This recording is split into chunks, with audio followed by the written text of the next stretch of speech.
Good morning बच्चों। आज volume clear नहीं थी गूगल मीट पर, तो देन ऑसिलेशन हम चैप्टर पढ़ रहे हैं। F बराबर माइनस के ए स्प्रिंग फोर्स या रेस्टोरिंग फोर्स है और F का इंटीग्रेशन करने से पोटेंशियल एनर्जी आती है। ओके, तो ये बच्चों से डिस्कस हुआ था कि K को बाहर निकाल लेंगे, दो नेगेटिव पॉजिटिव हैं, X का इंटीग्रेशन x स्क्वायर अपॉन 2, ठीक है, प्लस C कांस्टेंट को मैंने 0 अज्यूम कर लिया है। ठीक, तो हाफ के एक्स स्क्वायर पोटेंशियल एनर्जी हो गई है। काइनेटिक एनर्जी आप हाफ एम वी स्क्वायर जानते हैं। पोजीशन डिस्प्लेसमेंट का फॉर्मूला हमें ये पता है एस एच एम के लिए, और इसी डिस्प्लेसमेंट से वेलोसिटी हमारे पास ये आ गई थी। ठीक, अब हमारा नेक्स्ट टॉपिक देखो, फर्स्ट हमने डिस्प्लेसमेंट कल कंप्लीट करा था, ठीक है, सैटरडे क्लास में। सेकेंड वेलोसिटी कंप्लीट हो गया था और थर्ड आया है एक्सेलरेशन। ठीक है, तो एक्सेलरेशन क्या होता है कि एक्सेलरेशन ए होता है which is equal to minus d v upon d t. ठीक है, minus d v upon d t. तो एक्सेलरेशन ए इधर है, ये नेगेटिव, ये वेलोसिटी है ना, तो नेगेटिव नेगेटिव हो गया पॉजिटिव, और वी डिफरेंशिएशन ये दोनों कांस्टेंट है, मैं बाहर निकाल लूंगी, और डी बाई डी टी होगा सिर्फ साइन ओमेगा टी का। ए ओमेगा डिफरेंशिएशन साइन का होता है प्लस का कॉस, तो ये लीजिए cos omega T. T variable है, ओमेगा कांस्टेंट है, तो एक ओमेगा और आगे आ जाएगा, तो डेट मीन्स ओमेगा स्क्वायर। ठीक है, तो ये क्या हो गया, सॉरी बच्चों एक गड़बड़ हो गई है कि एक्सेलरेशन तो d v upon d t था ना, प्लस ही था। ये वेलोसिटी इधर आई है तो उसका एक माइनस साइन आगे चलता रहेगा, ये माइनस साइन। ठीक है, तो माइनस ओमेगा स्क्वायर मैंने लिख दिया है, इस ए को मैं अंदर मल्टीप्लाई कर रही हूं, तो ए कॉस ओमेगा टी। ये ए कॉस ओमेगा टी क्या है, ये रहा ए कॉस ओमेगा टी। क्या होता है, डिस्प्लेसमेंट। तो मैं इस ए कॉस ओमेगा टी की जगह डिस्प्लेसमेंट रख देती हूं, जिससे मेरे पास एक रिलेशन आ जाएगा क्या, कि acceleration is directly proportional to minus displacement. Okay, acceleration is directly proportional to minus displacement. Minus मतलब इसकी पावर भी 1 है, इसकी पावर भी 1 है, तो डेट मीन्स डिस्प्लेसमेंट और एक्सेलरेशन कर्व एक स्ट्रेट लाइन आएगा, है ना।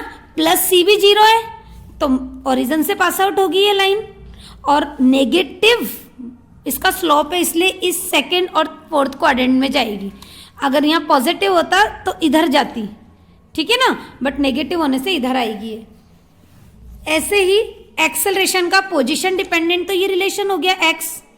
ठीक, और अब एक्सेलरेशन का टाइम डिपेंडेंट, तो ये रहा बेटा टाइम डिपेंडेंट पार्ट, क्या रहा, minus minus a omega square और कोस ओमेगा टी, ये हो गया उसका टाइम डिपेंडेंट पार्ट। और इस टाइम डिपेंडेंट, टाइम पर डिपेंडेंट है ना, तो इसका कर्व बनाएंगे एक्सेलरेशन का, और बिकॉज ये कॉस है, कॉस का कर्व यहां से बनता है, ठीक है, लेकिन ये नेगेटिव है ना, तो नेगेटिव को आप नीचे से बना दो बस, क्या प्रॉब्लम है। ये लो आपका कर्व बन गया कॉस का, ठीक है, ये हो गया तुम्हारा कॉस का कर्व। ये एक्सेलरेशन का टाइम डिपेंडेंट पार्ट बना दिया, पोजीशन डिपेंडेंट पार्ट खत्म एक्सेलरेशन। यस बच्चों, एक्सेलरेशन का कंप्लीट होते ही अब हमारा जो नेक्स्ट टारगेट है वो क्या है, काइनेटिक एनर्जी, यानी फोर्थ पॉइंट। काइनेटिक एनर्जी होती है के ई, और वो अभी अभी क्या बताइए, हाफ एम वी स्क्वायर। ठीक है, हाफ एम वी स्क्वायर में हाफ एम वेलोसिटी का स्क्वायर। अभी अभी देखिए आप इधर से कि वेलोसिटी क्या थी, minus a omega sine omega t, minus a omega sine omega t, तो minus a omega sine omega t का स्क्वायर, तो 1/2 एम माइनस स्क्वायर प्लस हो चुका है, ए स्क्वायर ओमेगा स्क्वायर आ गया, और साइन स्क्वायर ओमेगा टी भी आ गया है। ये आपका आंसर आ गया एक। इक्वेशन नंबर 1 मार्क कर लो। एक और केस, ये तो बेटा टाइम डिपेंडेंट पार्ट आ गया ना, ठीक है। अब मैं पोजीशन डिपेंडेंट पता करूं, तो ये जो हाफ एम वी स्क्वायर है, आप सबको पता होगा कल अपन ने एक इलिप्स बनाया था, और वो क्या था, √a² माइनस एक्स स्क्वायर। ये वेलोसिटी का पोजीशन डिपेंडेंट में इलिप्स शेप आया था, और इलिप्स का इक्वेशन यही होता था एक, ठीक है। इसको अगर मैं यहाँ पुट करूँ तो kinetic energy is equal to half m velocity का स्क्वायर यानी omega square under root a square minus x square, ठीक है।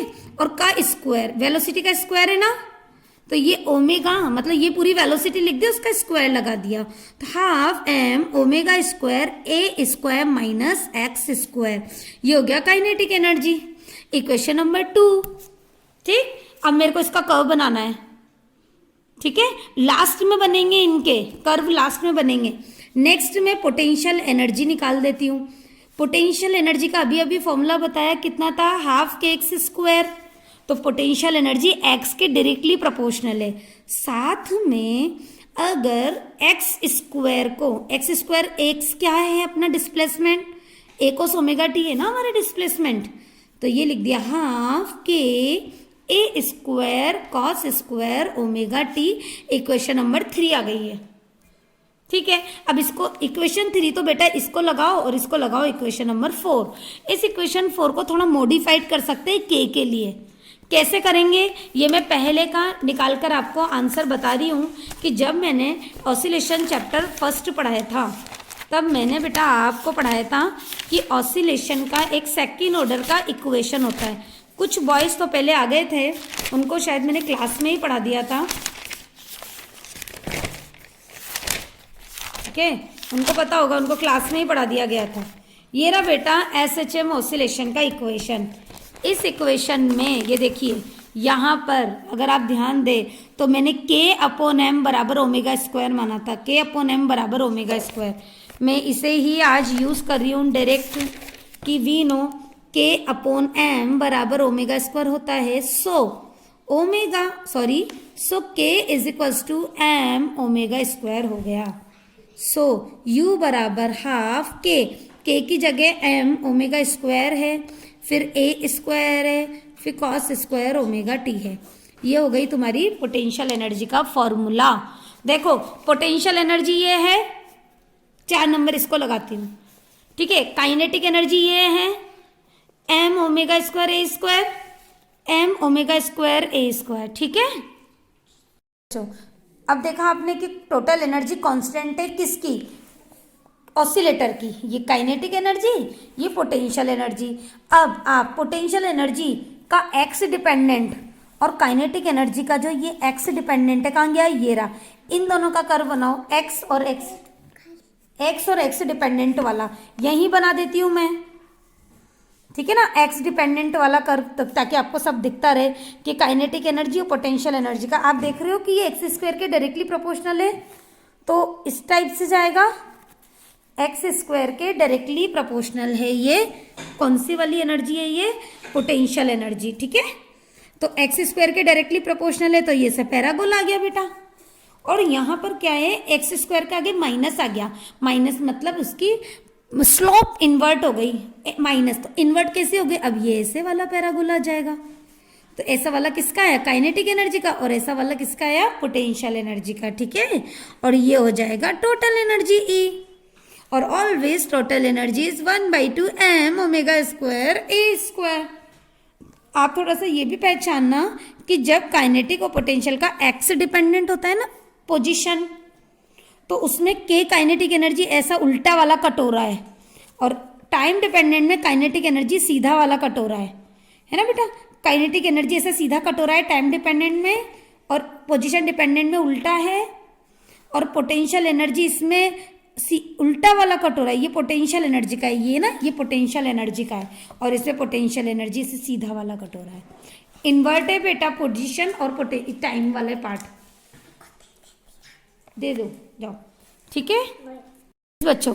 अब हम लास्ट में निकालते हैं कि जो टाइम डिपेंडेंट पार्ट होते हैं ना उनकी एवरेज वैल्यू। सबसे पहले मैं ऊपर ही सिखाती हूँ कि एवरेज वैल्यू जो होती है ना साइन के फंक्शन की, साइन एक्स की, वो होती है 0, साइन थीटा जैसे, और कॉस थीटा की भी होती है 0। क्यों होती है 0? क्योंकि वो इस टाइप से बने होते हैं ना, देखो एक टाइम पीरियड में पॉजिटिव भी और नेगेटिव भी है, तो जितना पॉजिटिव है उतना ही नेगेटिव है, दोनों को ऐड करके अपॉन 2 करोगे तो 0 ही आएगा। लेकिन जो स्क्वायर फंक्शन होते हैं ना, इनके स्क्वायर फंक्शन की एवरेज वैल्यू 0 नहीं होगी। अब देखो यहाँ देखो, एक टाइम पीरियड में स्क्वायर था तो पॉजिटिव ही पॉजिटिव है ना, तो जीरो कहाँ होगा, होता है 1/2। कितना होता है एवरेज वैल्यू 1/2। तो जहां पर भी अब जैसे ये काइनेटिक एनर्जी है, आपको इसका एवरेज निकालना है, ऐसे एवरेज का सिंबल रख दो, एवरेज वैल्यू।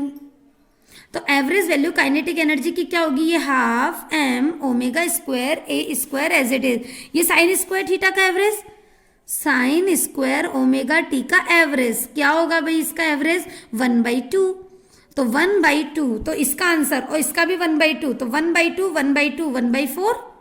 बस टाइम पीरियड, टाइम डिपेंडेंट जो चीज़ें होती है ना पैरामीटर, उनका ही एवरेज निकालते हैं। तो इसका कितना है 1/4। अब इसका निकाल लो पोटेंशियल एनर्जी का, पोटेंशियल एनर्जी का एवरेज भी वही होगा M omega square a square, और ये कॉस स्क्वायर का एवरेज कितना होता है 1/2। तो इसका भी आंसर कितना आ गया 1/4 M omega square a square, किसका, पोटेंशियल एनर्जी का भी एवरेज। ठीक है, ये एवरेज वैल्यू मुझे आपको निकलवानी थी कि क्या होती है। ठीक है, और साथ में देखो पोटेंशियल का 1/4 आया है, काइनेटिक का 1/4 आया है, 1/4 प्लस 1/2। अगर मुझे टोटल एवरेज निकालना है तो टोटल काइनेटिक एनर्जी का एवरेज प्लस पोटेंशियल एनर्जी का एवरेज, तो इसका आंसर है 1/4 और इसका भी आंसर है 1/4। तो 1/4 और 1/4 मिला के 1/2 m omega square a square total energy का एवरेज। ये प्रूव हो गया। देखो एवरेज टोटल एनर्जी बोलूँ वो भी 1/2 है, सिंपल टोटल एनर्जी बोलूँ वो भी 1/2 है, तो ज़्यादा उसकी दिक्कत नहीं है। एवरेज वैल्यू ऑलवेज 1/2 ही होगी टोटल एनर्जी की। ठीक है, यहाँ तक का पार्ट ऑसिलेशन में आपका ऑसिलेशन चैप्टर 50% कंप्लीट। ओके, कल वाली क्लास में आपको इसकी एप्लीकेशंस पढ़ाई जाएंगी, फिर परसों वाली क्लास में डैम्पिंग फोर्स लेकर आएंगे। ठीक है, आप इसको एंजॉय करना, देखना और नोट्स कॉपी करना। यस स्टूडेंट, पोटेंशियल एनर्जी का फॉर्मूला हमारे पास टी की टर्म में आ चुका है, जिसमें कॉस स्क्वायर टर्म आई है, और जो काइनेटिक एनर्जी का फॉर्मूला टाइम की टर्म में आया उसमें साइन स्क्वायर आई है। तो बेटा कॉस स्क्वायर और साइन स्क्वायर के डायग्राम हमें बनाने हैं। ठीक है, इसका अगर मैं बनाऊं, यहीं बना देती हूँ मैं। ठीक है, तो वो क्या होगा, साइन स्क्वायर है ना, साइन का 0 से स्टार्ट होता है। देखना अभी इधर काइनेटिक एनर्जी का टाइम डिपेंडेंट, देखो साइन वैसे 0 से स्टार्ट होता है और माइनस में इस टाइप से जाता है, लेकिन आप सब समझ रहे हो कि माइनस का स्क्वायर, देखो साइन का स्क्वायर है ना, तो माइनस का स्क्वायर भी प्लस ही हो जाएगा। तो ये कुछ इस टाइप से आएगा ना, क्योंकि माइनस का स्क्वायर भी प्लस हो जाएगा। ठीक है, अब इधर देखो, इधर भी कॉस स्क्वायर है, स्क्वायर है, तो टाइम डिपेंडेंट जो पार्ट होगा पोटेंशियल एनर्जी का, वो कॉस स्क्वायर तो यहाँ से स्टार्ट होएगा फिर नीचे जाएगा, लेकिन कॉस का डायग्राम यहाँ से तो स्टार्ट होगा नीचे जाएगा, लेकिन एक्चुअली माइनस का स्क्वायर प्लस होने की वजह से वो भी ऊपर ही रह जाएगा। Time dependent of potential energy. ठीक है, ये हो गया हमारे पास। अब हम चाहें तो इस टाइम डिपेंडेंट पार्ट के और इस टाइम डिपेंडेंट पार्ट को एक कर्व में बनाएं। तो देखा आपने, ये 0 से स्टार्ट होके यहाँ जा रहा है मैक्सिमम, है ना। तो देखो अगर मैं डायरेक्टली यहीं काइनेटिक एनर्जी और यहीं पोटेंशियल एनर्जी टाइम डिपेंडेंट बनाऊं, तो आप देखो कि पोटेंशियल एनर्जी तो यहाँ से स्टार्ट हो रही है ना बेटा, मैक्सिमम से यहाँ से। तो ये देखो पोटेंशियल एनर्जी ऐसे, ठीक है, ये तो कौन सी एनर्जी हो गई बेटा, पोटेंशियल एनर्जी। और काइनेटिक एनर्जी को देखो, वो 0 से स्टार्ट हो रही है ना, क्योंकि साइन था, साइन 0 0 होता है, तो 0 से स्टार्ट होकर मैक्सिमम जाएगी π/2 पे। ये कौन सा पॉइंट है बेटा, π/2, ये π/2 है और ये 0 है, टाइम t 0 और यहाँ पर π/2। तो वो 0 से, साइन 0 से स्टार्ट होके मैक्सिमम जाता है, ये मैक्सिमम वाली लाइन है हमारी, 0 से स्टार्ट होके मैक्सिमम जाता है। देखा आपने, ये नीचे वाला किसका कर्व हो गया, काइनेटिक एनर्जी का, और ये हो गया अपने पास टोटल एनर्जी कर्व।